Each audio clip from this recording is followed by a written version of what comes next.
The barrel of her gun looked impossibly large from where I stood, arms raised to the sky, my custom bike between us like some sacrificial offering. Sheriff Sheila's eyes narrowed, the morning sunlight catching the gold star on her chest. I said, "Step away from the vehicle. Now." My hands trembled overhead, not from guilt, but from the pure shock of having a weapon drawn on me during my morning commute. Onlookers froze on the sidewalk, their coffee cups suspended mid-sip, watching the town's bike enthusiast being treated like a criminal. What they could not see was my phone, nestled in my jacket pocket, silently recording everything. The red light blinked steadily as she confiscated the bike I had built with my own hands, the same hands now shaking against the morning sky. And that was when I realized this abuse of power would be her last. She just did not know it yet. There is nothing like riding through morning fog on two wheels. The world feels different from the seat of a bicycle, more intimate, more real. You feel every crack in the pavement, smell every hint of pine and fresh-cut grass, hear the world waking up around you. For 12 years, that had been my ritual, my meditation, my peace. I built that bike myself, every wire, every gear calibrated to perfection. The frame was titanium, light but strong. The electric assist motor was my own design, subtle but powerful. Every scratch on that machine told a story. The deep groove on the left handlebar from the time I swerved to avoid hitting Mrs. Peterson's cat. The slight bend in the front reflector from the day I took my nephew riding and he accidentally tipped it over. That bike was more than transportation. It was freedom incarnated in metal and rubber. The residents of Millfield knew me as the bike guy. I was the mechanical engineer who preferred 2 wheels to 4, the man who rode through rain, sleet, and the occasional light snow to reach the technology firm on the edge of town. People would wave as I passed. Martha at the bakery would sometimes have a paper bag waiting for me, still warm cranberry muffins that I would carefully stow in my pack. "Morning, Jack," she would call out. "Supposed to rain later, you riding home in that?" "Would not miss it," I would answer, and I meant it. Sheriff Sheila Wilkes was different. She never waved, never smiled.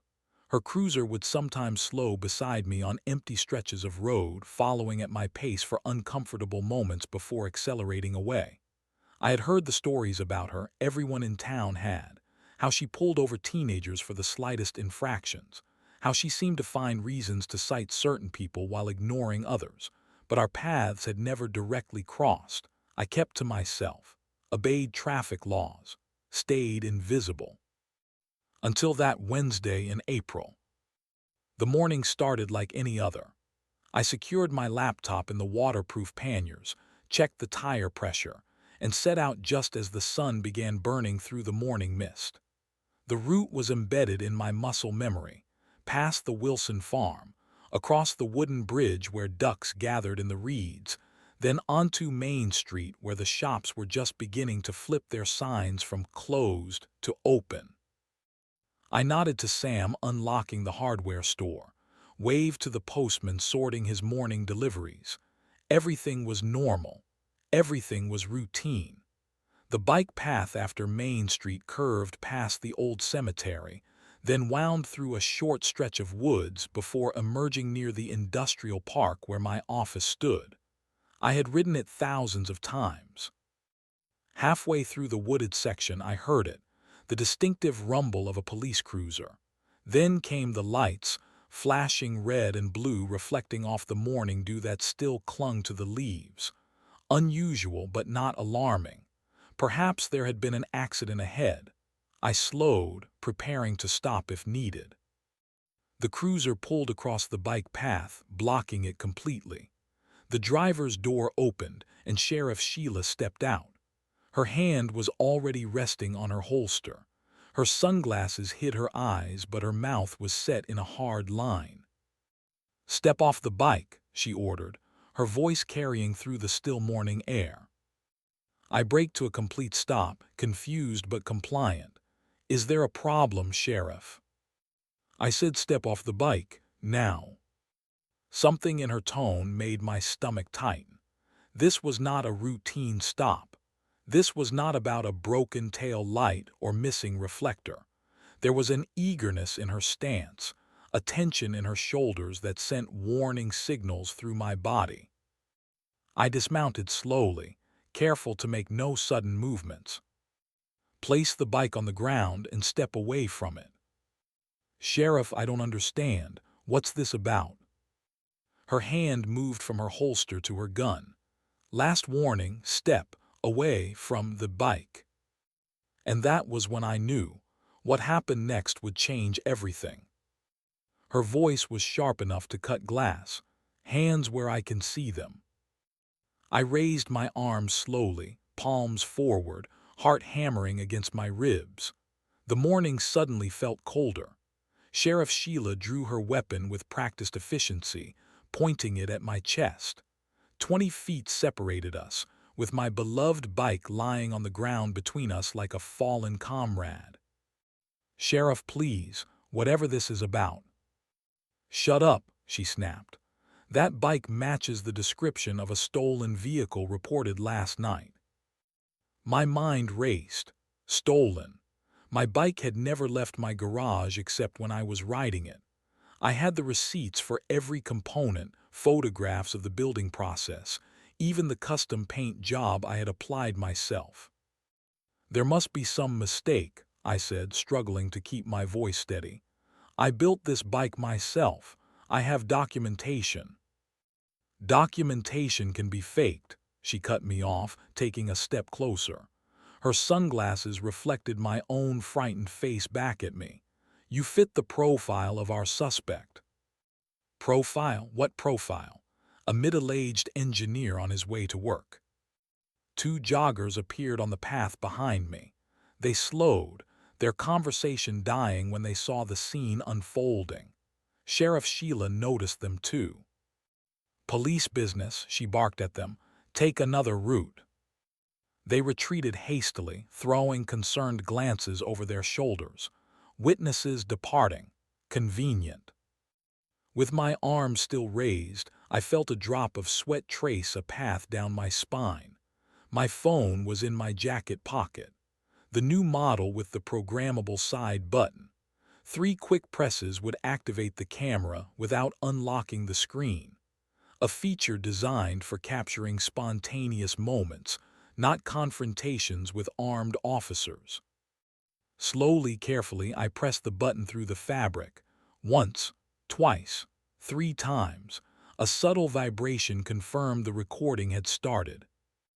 "Turn around," Sheriff Sheila commanded. "Hands behind your head." I complied, facing away from her, interlacing my fingers behind my head. I heard her approach, boots crunching on the gravel path. Then came the cold metal of handcuffs encircling my right wrist, then my left. They clicked shut with a finality that made my breath catch. "Sheriff, I can prove this bike is mine," I tried again, my voice eerily calm despite the turmoil inside me. "If you'll just let me show you." "Save it for the station," she replied, though there was something in her tone, a note of hesitation, perhaps, that had not been there before. She turned me around to face her, her gun now holstered but her posture no less intimidating. A car slowed on the nearby road. The driver, an elderly man I recognized from the local diner, rolled down his window. "Everything okay here, Sheriff?" he called out. Sheila waved him off without looking. "Official police business, Walter. Move along."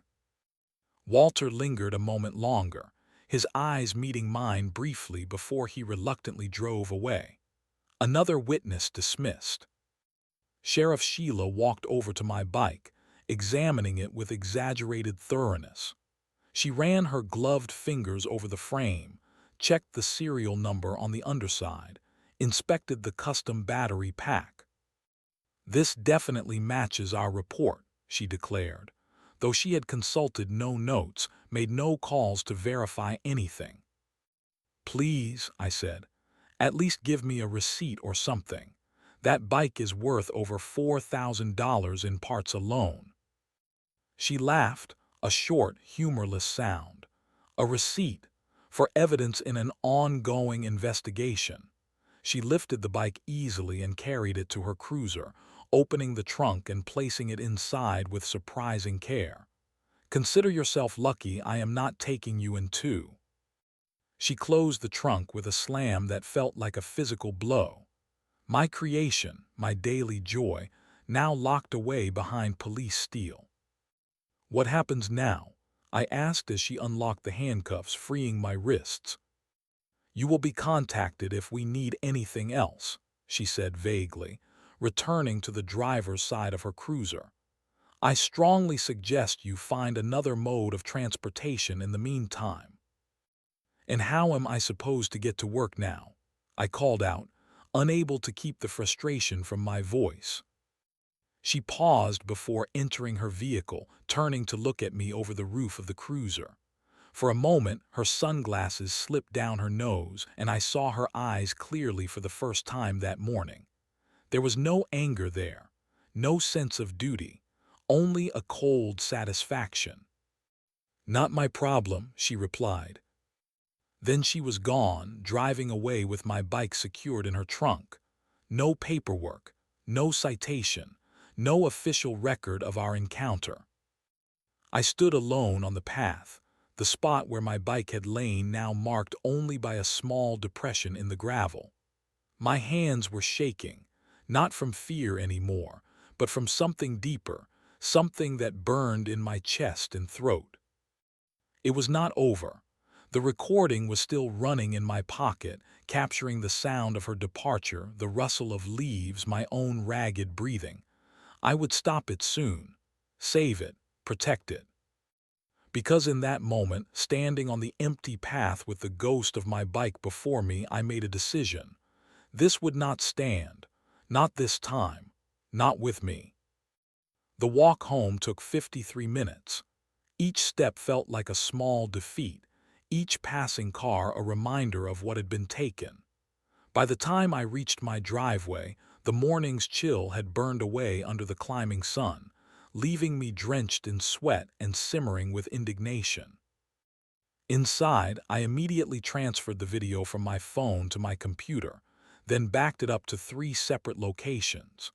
The footage was clear, despite being shot from the unusual angle of my jacket pocket. You could hear every word, see the gun drawn, witness the utterly unnecessary escalation of a routine stop into an armed confrontation. Most importantly, you could hear her claim about the stolen bike report, a claim I intended to verify. I dialed the sheriff's office, my fingers still trembling slightly as I punched in the numbers. "Millfield County Sheriff's Department," a bored female voice answered. "Yes, hello. My name is Jack Mercer. I need to file a report about an incident that occurred this morning with Sheriff Wilkes." A pause. "What kind of incident, sir?" "She confiscated my bicycle during my morning commute, claimed it matched a stolen bike report." Another pause, longer this time. I could hear keyboard clicks in the background. "I'm not seeing any record of a stop this morning involving Sheriff Wilkes and a bicycle." My grip tightened on the phone. It happened at approximately 7:45 a.m. on the bike path near Westridge Woods. Sheriff Wilkes drew her weapon, handcuffed me, and confiscated my bicycle. She said it was connected to a theft report. More typing. "Sir, I don't see any record of a bicycle being logged into evidence today, and there's no theft report for a bicycle matching that description in our system." My heart began to pound again, but for a different reason now. "So you're telling me there's no official record of this encounter, no evidence log for my bike?" "Not that I can find, sir. Would you like to file a formal complaint?" I considered this carefully. Filing a complaint now would alert Sheila before I understood what I was dealing with. "No," I decided. "Not yet. But I would like the case number for the stolen bicycle report that Sheriff Wilkes referenced." I'll need to check on that, sir. Can I call you back? She never did. That evening, after calling in sick to work, I made a simple post on the community forum. Has anyone else had property temporarily confiscated by local law enforcement without receiving documentation, trying to understand proper procedure? I was careful, no accusations, no names, just a question. By nightfall, my post had 27 comments. Some were dismissive, others were curious, 3 were enlightening. Had my son's skateboard taken last month, never got it back, no paperwork. My drone was confiscated while I was filming sunset at the park. Was told it violated airspace restrictions that don't exist. Better delete this post if you know what's good for you. I did not delete it. Instead, I watched as more comments accumulated through the night. A pattern was emerging and it had a name, Sheila Wilkes. At 11:42 p.m., my phone rang. The number was unfamiliar, but the area code was local. Hello, I answered cautiously. Jack, this is Marcus Davis. I used to work as a deputy under Wilkes before I retired last year. I sat up straighter. Yes. Your forum post. Was it Sheila who took your property? I hesitated only briefly. Yes, my bicycle this morning. A heavy sigh came through the line. You're not her first, Jack, but you might be her last. What do you mean? She's been doing this for years, targeting certain people, taking things, using her authority to settle personal vendettas or just to flex her power. But why would she target me? I barely know her. You don't need to know her. She picks her targets carefully. People who won't fight back, people without connections, or sometimes people who just represent something she doesn't like. I thought about my daily rides, the wave of acknowledgement from Martha at the bakery, the friendly nods from other regulars on the path, my visible presence in the community, moving freely while she was confined to her cruiser and her badge. What happened to the other victims? I asked. Most give up, some fight and lose. The system protects its own. Not this time, I said, surprised by the steel in my own voice. I have it on video, all of it. Silence stretched across the line. Then, are you serious? Every second, from the moment she drew her weapon to when she drove away with my property. No paperwork, no evidence log, just theft with a badge. Do you understand what you're getting into, Jack? She has friends in the department, in the courthouse.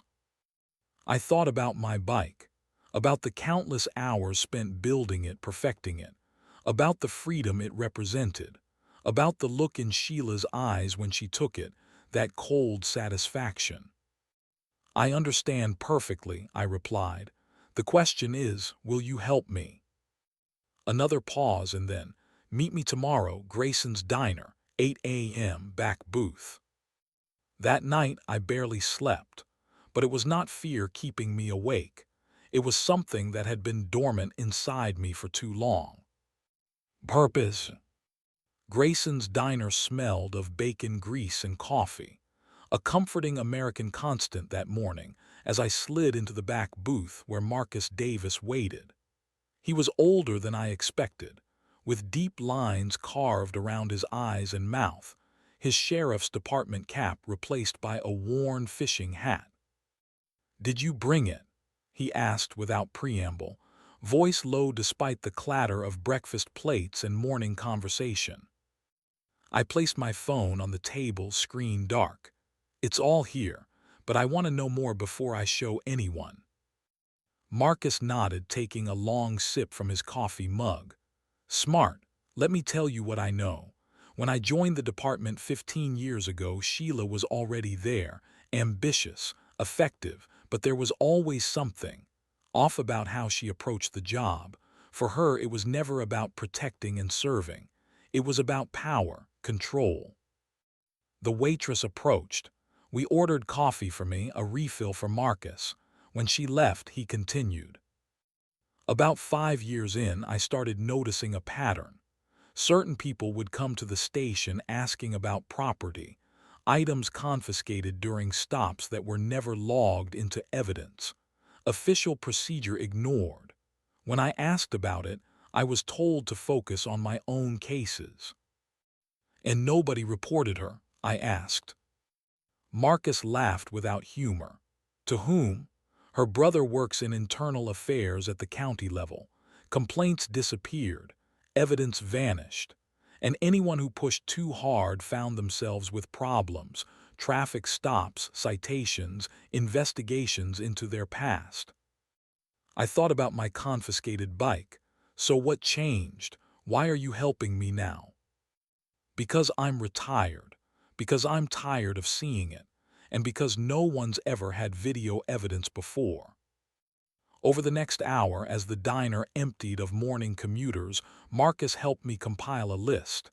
Names, dates, items taken. The similarities were striking.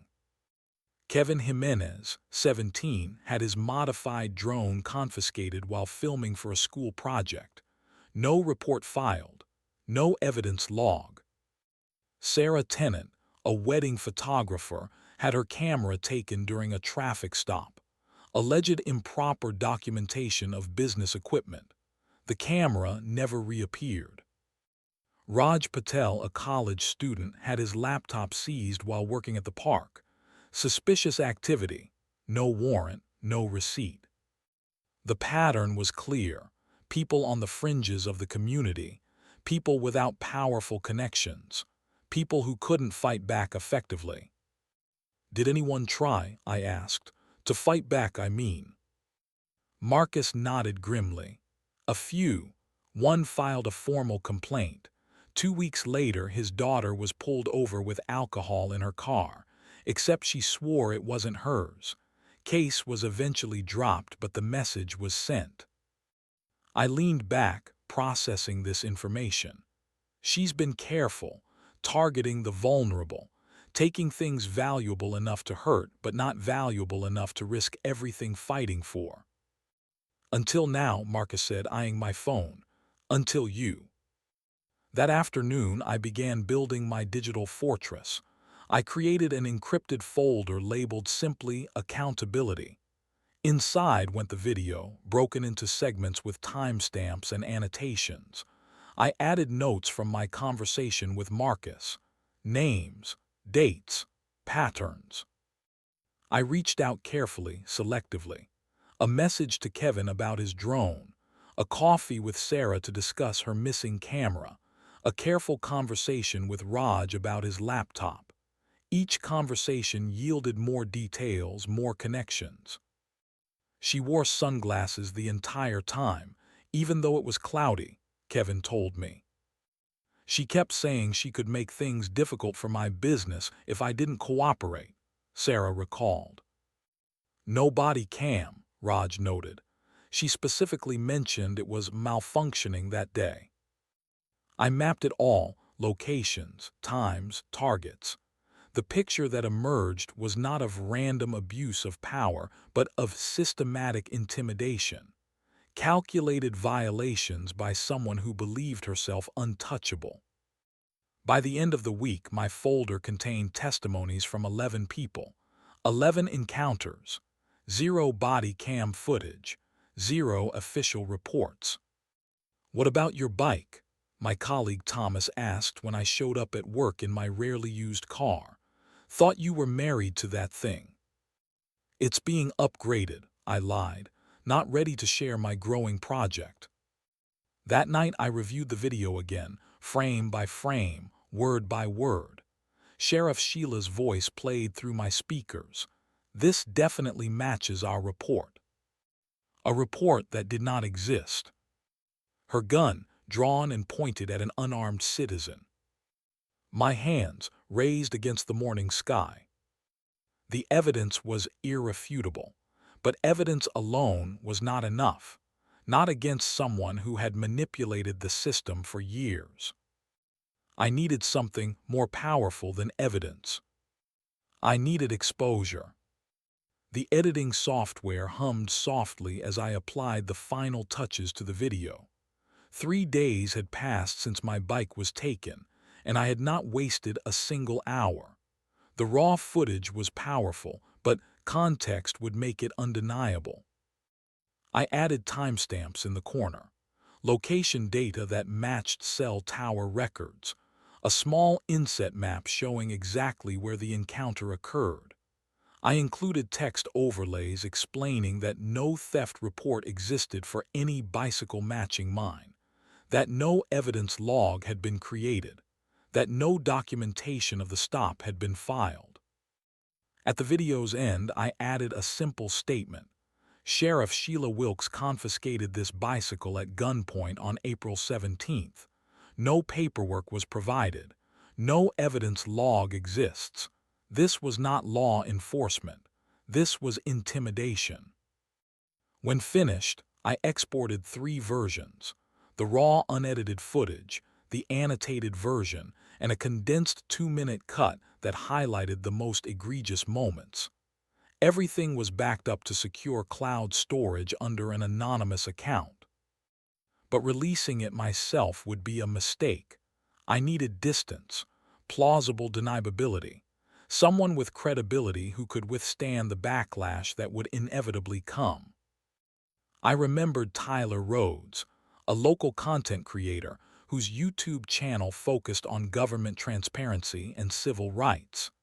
His videos were factual, measured, well-researched. He had covered stories about police misconduct in neighboring counties, but never directly challenged our local department.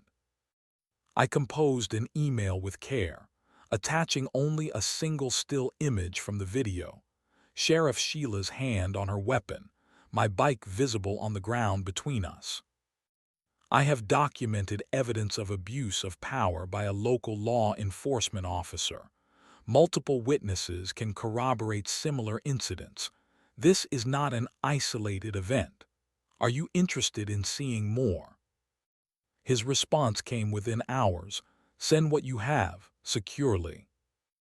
We met at the public library the following day, choosing a quiet corner where security cameras had a known blind spot, a detail I had learned from my growing network of Sheila's former targets. Tyler was younger than he appeared on camera, but his eyes held the same intensity I had seen in his videos. I handed him an external hard drive. Everything is there: the original footage, the edited versions, statements from 11 other victims, dates, names, the pattern. He held the drive carefully like it might detonate. You understand what this means. Once this goes live, there's no going back. I thought about my bike, about Kevin's drone, about Sarah's camera, about Raj's laptop, about all the others who had been bullied into silence. I'm counting on that, I replied. We agreed on a release date, 48 hours from our meeting, time enough for Tyler to verify key details independently, time enough for me to prepare for the fallout. Before leaving, Tyler asked one final question. What made you record it? Most people freeze in situations like that. I considered this carefully. I didn't plan to, but when I saw her hand move to her weapon over a bicycle, something just clicked. This wasn't right. Someone needed to document it. He nodded slowly. That instinct might change things around here. At precisely 7:00 p.m. 2 days later, the video went live on Tyler's channel with a simple, factual title: Sheriff Draws Gun Over Bicycle, Raw Footage. I watched it upload from my home computer, refreshing the page repeatedly as the view count ticked upward. 10 views, 50, 100. By 8:30 p.m., the number had passed 1,000. Comments poured in. This is blatant abuse of power. Where's the paperwork? Where's the stolen bike report? I had something similar happen last year. By morning, the video had been shared by 3 civil rights groups and picked up by a regional news website. A reporter from the Millfield Gazette left a voicemail requesting an interview. The top comment with over 500 likes was from a retired police officer in a neighboring state. This is not procedure. This is not protection. This is intimidation, plain and simple. Sheriff Sheila maintained her public silence, but her private actions spoke volumes. At 9:15 a.m., a citation appeared in my mailbox, a parking violation for a street I had never parked on. The date of the alleged infraction, the same day my bike was taken. By noon, Tyler called to inform me that 3 more people had contacted him with similar stories about Sheriff Sheila. By dinner time, that number had grown to 7. The digital momentum was building, spreading beyond anyone's ability to contain it. Local forums buzzed with discussion. Social media groups shared and reshared the footage. Citizens were asking questions, loud, public questions that could not be ignored or brushed aside. That evening, my phone rang, an unfamiliar number with our area code. "Is this Jack Mercer?" a woman's voice asked when I answered. "Yes, who's this?" "My name is Rachel Coleman. I'm a civil rights attorney in Capital City. I watched the video of your encounter with Sheriff Wilkes. I think we should talk." A strange calm settled over me as I replied, "I think you're right." The digital move had been made. The evidence was public, undeniable, spreading. What had started as one man standing on an empty bike path with his hands in the air had become something much larger, a community finding its voice. And somewhere across town, in a sheriff's office or a cruiser or her home, Sheila Wilkes was watching the same footage, realizing what I already knew. Her weapon had been her gun, but mine had been more powerful. The truth, documented and shared. Every badge has a story. Every officer has a past. And Sheriff Sheila Wilkes had one that nobody in our quiet town had bothered to uncover. Until now. With the video spreading faster than wildfire, I decided to dig deeper. Not out of vengeance, but out of responsibility. This was never just about my bike anymore. I began with simple searches, public records, employment history, nothing too complicated, but what I found sent shivers down my spine. Sheila had not always been our sheriff. She transferred here 3 years ago from Westlake County. The official story was that she wanted to serve a smaller community. The truth proved far less noble. 3 excessive force complaints in 14 months, Marcus told me over coffee. Marcus was a journalist with the County Tribune who specialized in public records. His eyes were tired behind wire-frame glasses as he slid the folder across the table. All of them mysteriously cleared without investigation. I flipped through the pages, each complaint documented in clinical detail. A teenager slammed against a cruiser during a routine traffic stop. A woman dragged from her car during a disputed parking violation. A man tased repeatedly for noncompliance while having a diabetic episode. Why was none of this followed up? I asked, my coffee growing cold beside me. Marcus leaned forward, lowering his voice even though we were alone in the corner of the diner. That is the million-dollar question. I did some digging. Turns out her brother, James Wilkes, works in internal affairs back in Westlake.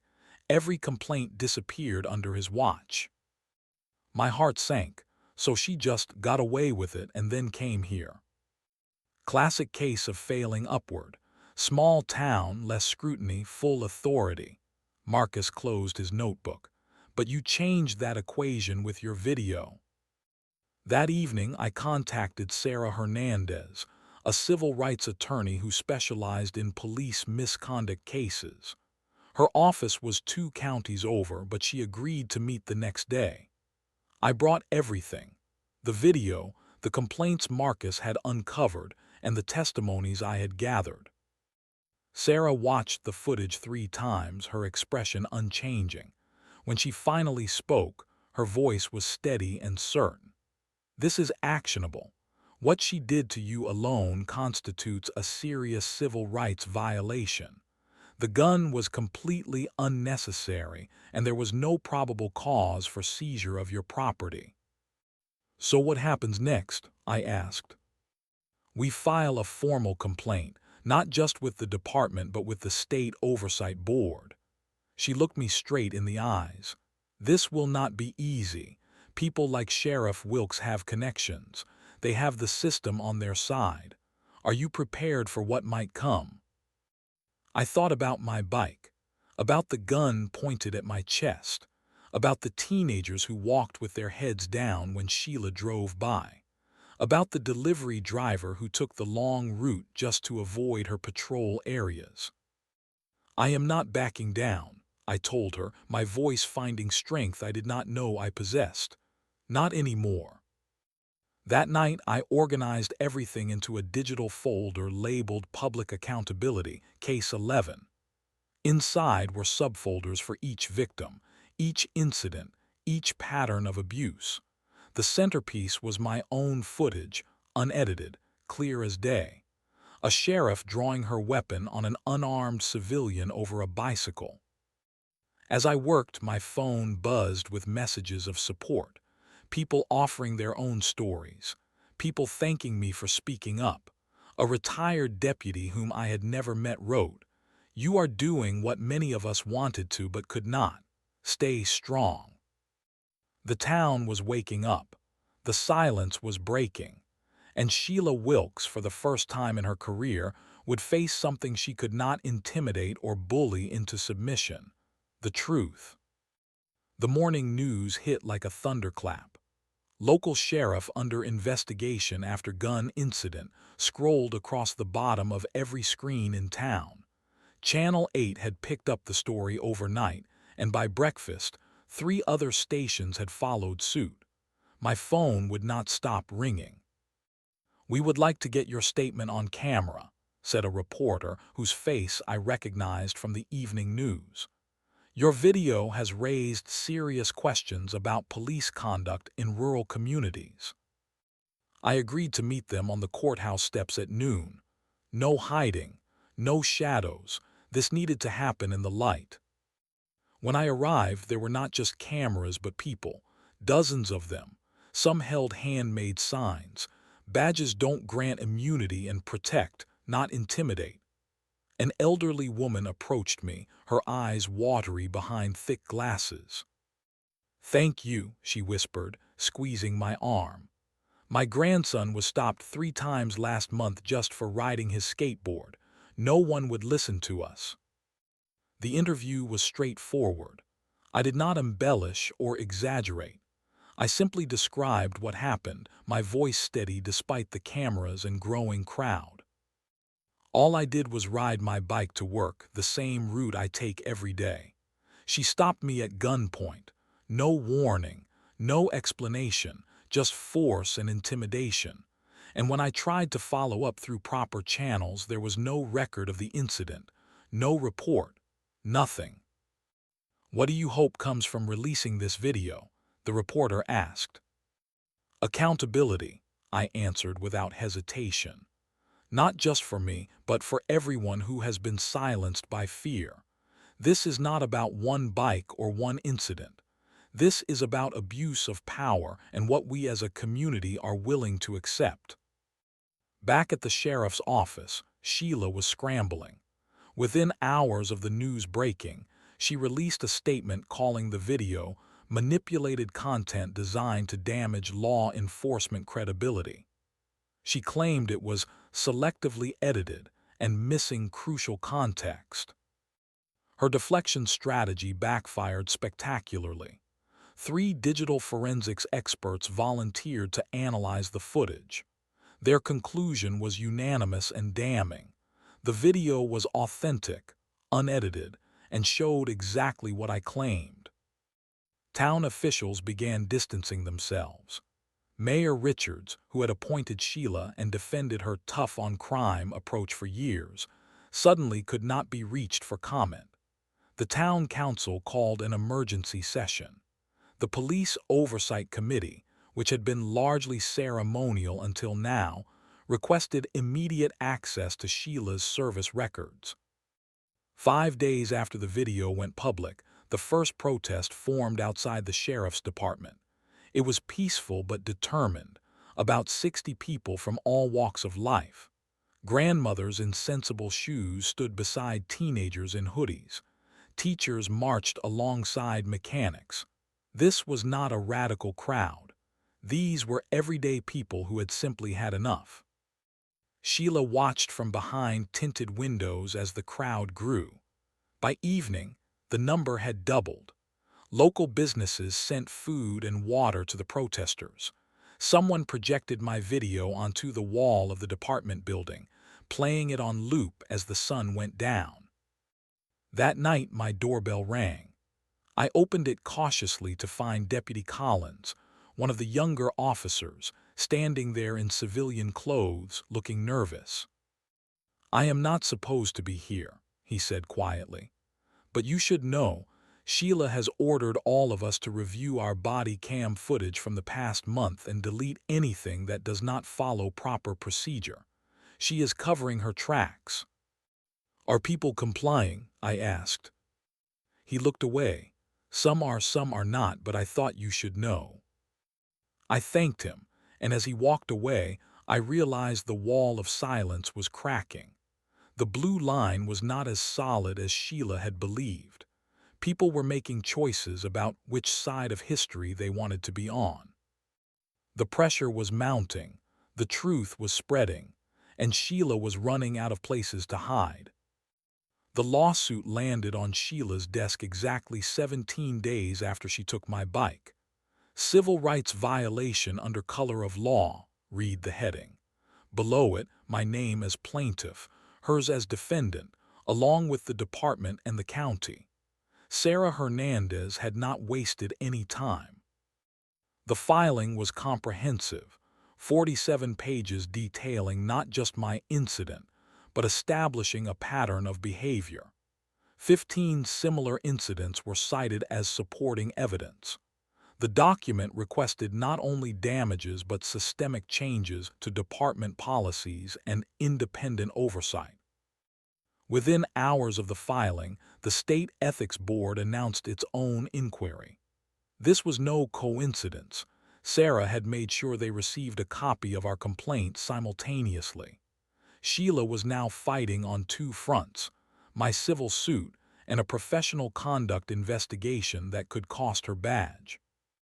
"These allegations are completely unfounded," Sheila told reporters from behind a podium hastily set up in the department lobby. Her voice was steady, but her eyes darted nervously. "I have served this community with distinction for 3 years. One misunderstanding should not erase that record." But her defense was crumbling by the hour. Former deputies began coming forward, first anonymously, then openly. Deputy Miller, who had retired 6 months earlier, was the first to go on record. "We were instructed to target certain individuals, people who questioned authority, people who filed complaints, people Sheila simply did not like. There was an unofficial list. We all knew it existed, even if it was never written down." Another former officer, Rodriguez, testified under oath that Sheila regularly turned off her body camera during confrontational stops. "It was standard practice. She would tell us, 'Some things are better handled off the record.' We knew what that meant." The county commissioners called an emergency session and emerged with a unanimous decision. Sheriff Sheila Wilkes was suspended pending the outcome of the investigations. Deputy Chief Marshal would assume command temporarily. That same evening, I found my bike leaning against my front porch when I returned from work. No note, no explanation, just my bike, spotless and seemingly untouched as if it had never been taken. I knew what this was: a desperate attempt at damage control. Return the evidence, hope the problem goes away. Perhaps drop hints through intermediaries that they would be willing to settle the lawsuit quietly. But it was too late for that. I called Sarah immediately. They returned the bike, I told her. Do not touch it, she instructed. We need to document everything, and do not sign anything or speak to anyone from the department without me present.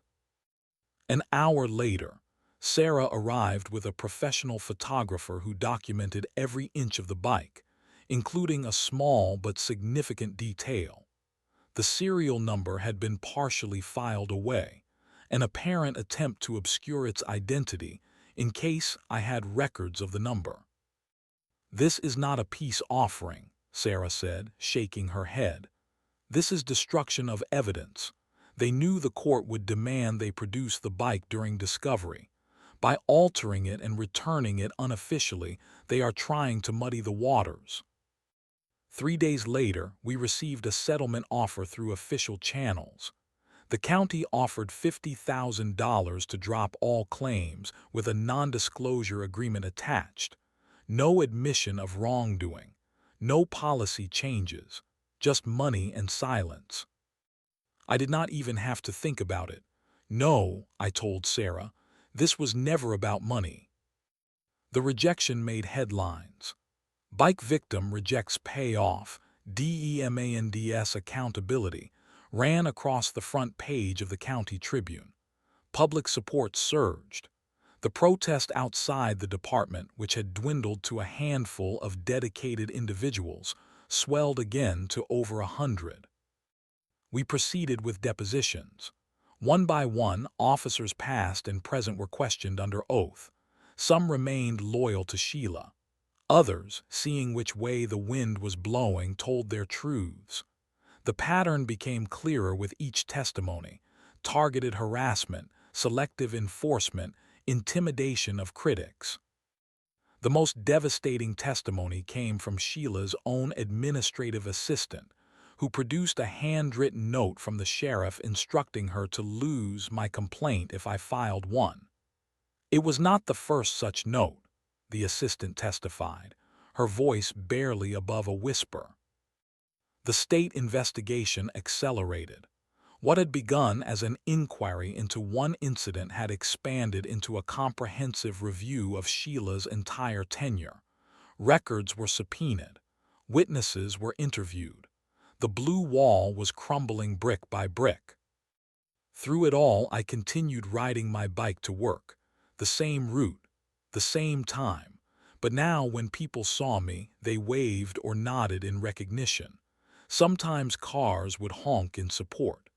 The bike guy had become something else entirely, a symbol of standing up when standing up was hard. Justice was no longer an abstract concept discussed in courtrooms. It was becoming real, tangible, unstoppable. The disciplinary hearing was scheduled for 9 in the morning on a Tuesday that promised rain. By 7, the line to enter the community center stretched around the block. The room could only hold 200 people, but it seemed the entire town wanted to witness what would happen. I arrived early with Sarah, entering through a side door to avoid the cameras that had multiplied in recent weeks. National news had picked up the story. What had begun as a local incident had evolved into a conversation about rural policing, accountability, and civilian rights. Inside, the room was arranged like a courtroom. 3 officials from the State Ethics Board sat at a table on a slightly raised platform. To their right was a table for Sheila and her attorney, a sharp-dressed man from the state capitol who specialized in defending law enforcement. To the left was a table for witnesses and evidence presentation. At precisely 9, Sheila entered through a rear door. She wore her full uniform, though she had been instructed to appear in civilian clothes, a deliberate choice to remind everyone of her authority. The room fell silent as she walked to her place, her footsteps echoing on the hardwood floor. The head of the ethics board, a silver-haired woman named Judge Reeves, called the hearing to order. We are here today to evaluate serious allegations against Sheriff Sheila Wilkes regarding abuse of power, violation of department policies, and conduct unbecoming an officer of the law. For the next 3 hours, witnesses took the stand, each story built upon the last, a methodical construction of evidence revealing a system of targeted harassment and intimidation. Through it all, Sheila sat stone-faced, occasionally whispering to her attorney. Then it was my turn. I walked to the witness table, was sworn in, and faced the room. The video was played in its entirety. No commentary, no explanation. Just the raw footage of a sheriff drawing her weapon on an unarmed cyclist with no provocation or warning. When the video ended, Judge Reeves asked me to describe what happened next. I called the department later that day to file a complaint, I explained. I was told there was no record of any stop involving me or my bike. When I pressed further, I was informed that without a report number, they could not help me. It was as if it never happened, except I had no bike and I had this video. Sheila's attorney tried to paint me as an agitator with an agenda against law enforcement. His questions were sharp, designed to provoke an emotional response. "Have you ever had negative encounters with police before this incident?" he asked. "No." "Do you believe our officer should be able to investigate suspicious activity?" "Yes, when there actually is suspicious activity." "And you do not think riding an unusual electric bicycle that matched a stolen property report qualifies?" I looked directly at Sheila when I answered. There was no stolen bike report. We subpoenaed all theft reports from the 3 months before the incident. Nothing matched my bike's description, nothing even close. The attorney faltered. This was clearly news to him. Sheila shifted uncomfortably in her seat. Judge Reeves turned to Sheila. "Sheriff Wilkes, we have reviewed the department records and found no report matching the description you provided as justification for this stop. Can you explain this discrepancy?" Sheila cleared her throat. "Sometimes reports get lost in the system. Clerical errors happen." "All 3 ethics board members have extensive law enforcement backgrounds," Judge Reeves replied coolly. "We are well aware of how reporting systems work. Are you suggesting that the report existed but somehow disappeared from both digital and physical records?" The room was completely silent now. Everyone knew she was cornered. "I acted on information I believed to be accurate at the time," Sheila insisted, her voice hardening. Judge Reeves pressed further. "Sheriff Wilkes, your body camera was not active during this incident. Can you explain why?" "I must have forgotten to activate it." According to department policy, cameras must be activated when initiating any stop or civilian contact. This appears to be a pattern in your record. In fact, Judge Reeves consulted her notes. "We have documented 17 incidents in the past year where your camera was inexplicably inactive during controversial encounters." Sheila had no answer for this. Her attorney whispered urgently in her ear, but she brushed him off. After a brief recess, the board returned with their decision. Judge Reeves did not mince words. "Sheriff Sheila Wilkes, this board finds overwhelming evidence of misconduct, violation of department policies, abuse of authority, and conduct unbecoming an officer. We are recommending immediate termination of your position and revocation of your law enforcement certification in this state. Additionally, we are forwarding our findings to the district attorney for potential criminal charges related to filing false reports and evidence tampering." Sheila stood abruptly, her chair scraping loudly across the floor. "This is a witch hunt," she declared, her voice shaking with rage. "You cannot do this to me." "It is already done," Judge Reeves replied calmly. As Sheila was escorted out, Someone from the back of the room called out, "Remember that bike?"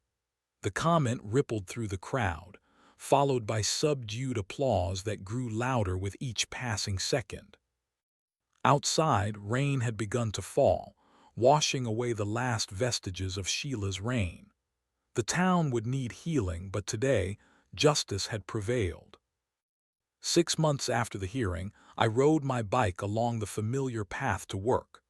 The morning air was crisp with early autumn, leaves beginning their transformation from green to gold. My hands gripped the handlebars, the same hands that had built this bike, the same hands that had trembled when a gun was pointed at my chest, the same hands that had pressed record on my phone and changed everything. So much had happened since that day. Sheila was gone, not just from her position but from town entirely. Last I heard, she had moved 3 states away. The criminal charges were still pending, moving through the system with the glacial pace of justice. But the civil case had been settled, not with money for me, but with sweeping changes to department policies. All officers now wore body cameras that could not be manually deactivated during duty hours. An independent civilian review board had been established with actual authority to investigate complaints. Every stop, no matter how brief, required documentation. These were real changes, tangible and meaningful. But perhaps the most significant change was in the town itself. People no longer looked down when patrol cars passed. They made eye contact. They asked questions. They knew their rights. It started small, just 10 of us meeting in the back room of the library to discuss what happened and how to prevent it from happening again.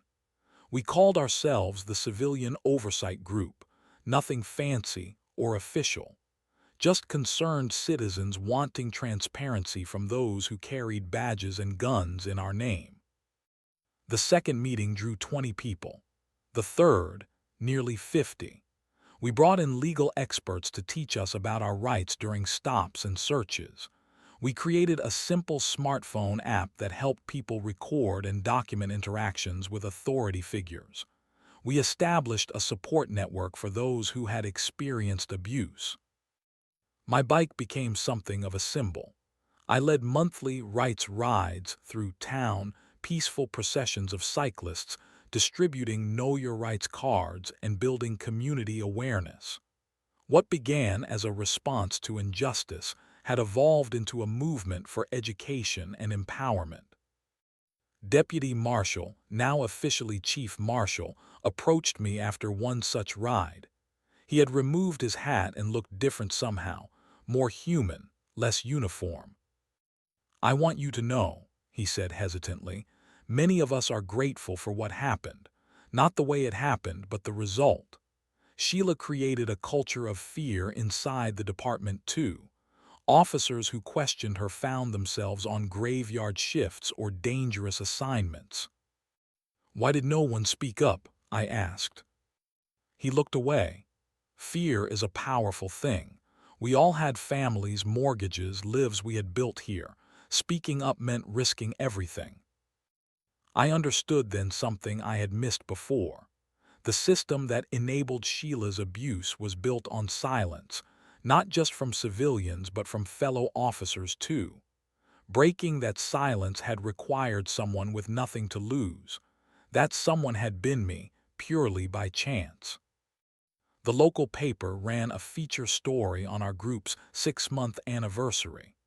They interviewed me in the same spot where Sheila had taken my bike. The reporter asked what motivated me to keep going after the case was essentially won. "Justice is not a destination," I told her. "It is a practice. What happened to me could happen again if we grow complacent. The price of rights is eternal vigilance." That quote ran as the headline the next day. My phone rang non-stop with calls from neighboring communities asking how they could start similar programs.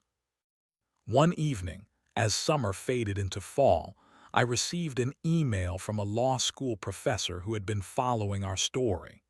She wanted to develop a curriculum around civilian rights and rural policing, using our case as a central study. Would I be willing to speak to her students? I agreed without hesitation. If our experience could help others, then some good would come from those terrifying moments when a sheriff decided that power trumped rights. My bike still carries me to work each morning. The gears still shift with precision. The battery still holds a solid charge. But now it carries something more. A reminder that sometimes the most ordinary things, like a daily commute, can become extraordinary turning points. I still wave to the baker as I pass. I still enjoy the morning fog as it lifts from the fields. But now when I ride, others ride with me. Not just physically, but in spirit, people who have found their voice, their courage, their power. The road ahead is long. True change takes time. But with each pedal stroke, with each rotation of the wheels, we move forward. Not just me, all of us, together. Because sometimes a camera and a conscience are stronger than any badge.